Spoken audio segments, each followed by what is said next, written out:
Oferecimento nova picape Rampage, a picape mais veloz e produzida no Brasil. Descubra o poder que só uma Ram tem.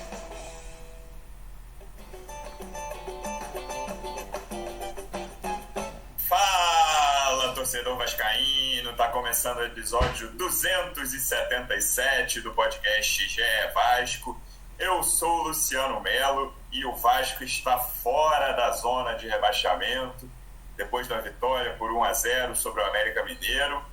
Uma atuação longe de ser de gala, como foi a atuação contra o Coritiba 4 dias antes, mas os 3 pontos vieram.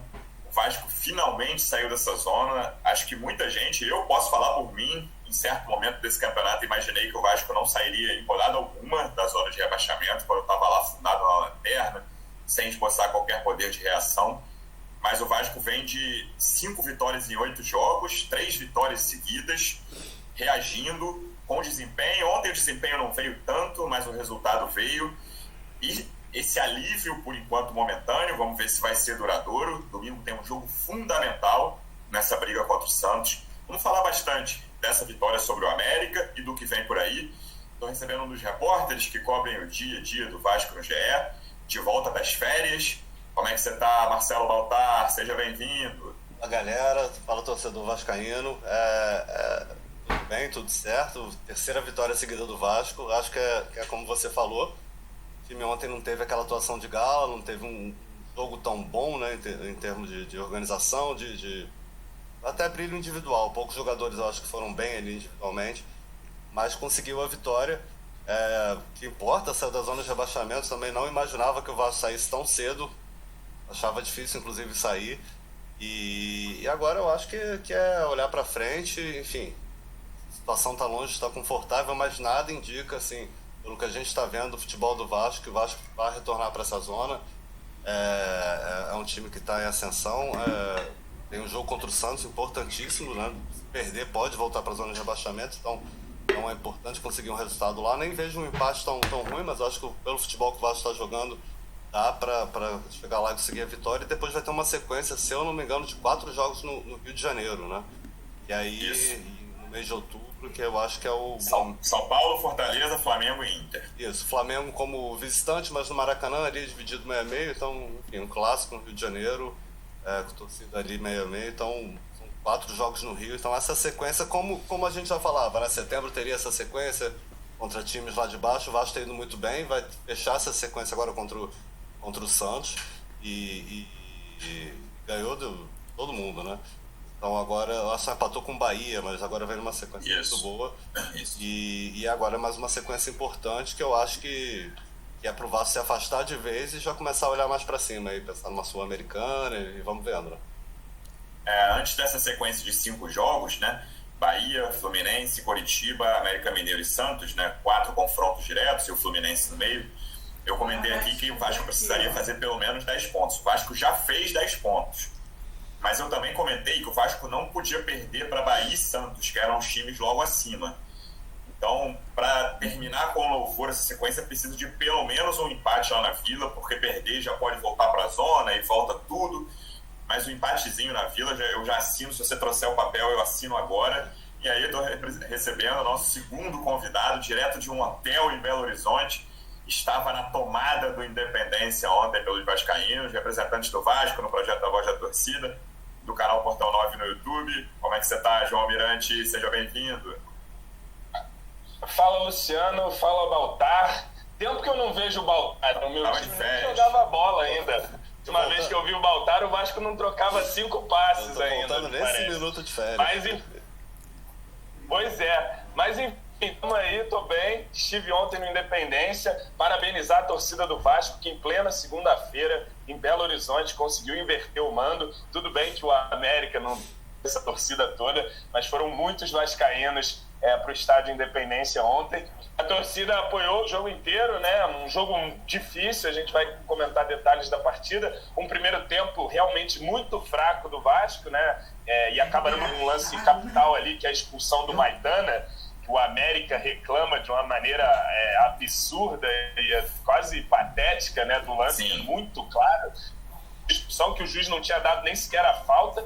Um primeiro tempo em que o Léo Jardim foi o nosso grande destaque, né? Mas o Verratti conseguiu esse lance em cima do Maidana, foi bem expulso, e o jogo mudou de figura no segundo tempo. Apesar de ter mudado de figura, também não acho que o Vasco fez um grande segundo tempo, mesmo com um homem a mais, mas acabou empurrando o América para trás, chovendo bola na área. Antes de fazer o gol, chegou a colocar uma na trave com o Verratti, tinha tido uma com o Sebastião de cabeça também, e de tanto insistir, saiu o gol. Mais uma vez, um gol decisivo vindo dos pés de um jogador que vem do banco, né?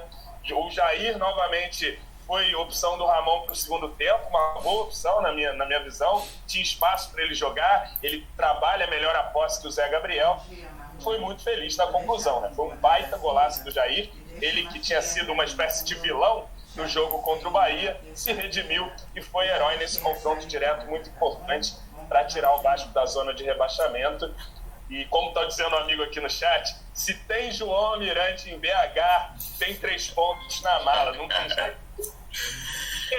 Espera, Cruzeiro, que eu vou ficar aí também. O número de finalizações, Baltar, claro que várias vezes é meio reducionista olhar só a finalização, mas ontem me pareceu um bom retrato do jogo. E no intervalo era 13-0 pro América, né? Que reflete o que foi o jogo, reflete bastante o que aconteceu naquele primeiro tempo de um Vasco tomando um massacre. O América fez o que quis, só não fez o gol graças ao goleiro do Vasco, o Jardim teve grande atuação. O Vasco não conseguiu sair, ficou encaixotado, errando muita saída de bola. Zé Gabriel e Praxedes foram muito mal e precisava, quando sem a saída de bola, com esses erros nos passes curtos, ficava dando balão pro alto, pro Verratti brigar contra 3 zagueiros do América, né? Que foi a novidade ali do Fabian Bustos, técnico do América. Foi escalar 3 zagueiros, então eles ficavam numa linha de 5 e marcando os jogadores da frente do América, marcavam lá no alto na transmissão. O Henrique Fernandes, no comentarista do Premier, falou bastante sobre o papel do Varanda, que é um atacante que depois até chutou, teve 2 chutes bizões ali no início do segundo tempo, saiu com o ombro machucado, mas ele é um atacante que jogou de meia e atrapalhou muito essa saída de jogo, saída de bola do Vasco. E no fim do jogo, se você olhar o número de finalizações final, foi 17-15 pro América, então no segundo tempo foi 15-4 pro Vasco. O massacre se inverteu, né? Mas foi um Vasco que mesmo com um a mais, como o João falou, não teve muita clareza, não teve muita tranquilidade. Era um time que abria quase sempre tentando buscar um ponta e o ponta cruzava errado, ou o lateral cruzava lá da intermediária. O Piton, que até acertou bons cruzamentos várias vezes ontem, pegava a bola na intermediária, tinha um ponta com ele na esquerda, ele dava um balãozão para a área. Faltou tranquilidade ao time com um a mais. E o primeiro tempo me parece que é um sinal para o Ramon Dias de que, olha, eu preciso encontrar alternativas. O trabalho do Ramon Dias é excelente até agora. A gente vai falar de peças individuais, de escalação. Mas, no geral, é um primeiro tempo que dá um recado de, olha, é necessário buscar alternativas, não vai dar para jogar sempre da mesma forma, porque o América encaixotou o Vasco. E o segundo tempo me parece um recado de que, cara, vamos ter tranquilidade, não precisa se afobar. Esse era um jogo que claramente teriam ali 50, 51 minutos, o segundo tempo inteiro. Acabou sendo 53, 54 lá por causa daquelas expulsões do Banco do América na reta final. O Vasco se afobou, o Vasco não teve tranquilidade para criar as chances, conseguiu criar cabeçadas do Verratti, basicamente, e até o golaço do Jair, muita qualidade, é um toque de qualidade que poucos jogadores do elenco conseguiriam fazer, mas principalmente pensando no primeiro tempo, me parece um recado para possíveis variações. O Ramon Dias e o Emiliano certamente anotaram isso e vão pensar em jogos que o Vasco talvez enfrente outras linhas de 3 zagueiros, o que fazer nesses casos, e times que marquem a saída de bola. O Vasco teve muita dificuldade nessa saída ontem.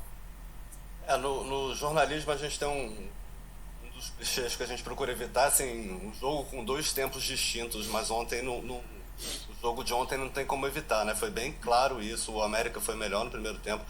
O Léo Jardim, não sei se foi a melhor atuação dele, mas teve um jogo muito bom contra o Atlético Mineiro também em BH. Atlético e Fluminense no primeiro tempo também foram nesse nível. O Léo Jardim fez uma partida, enfim, salvou mesmo.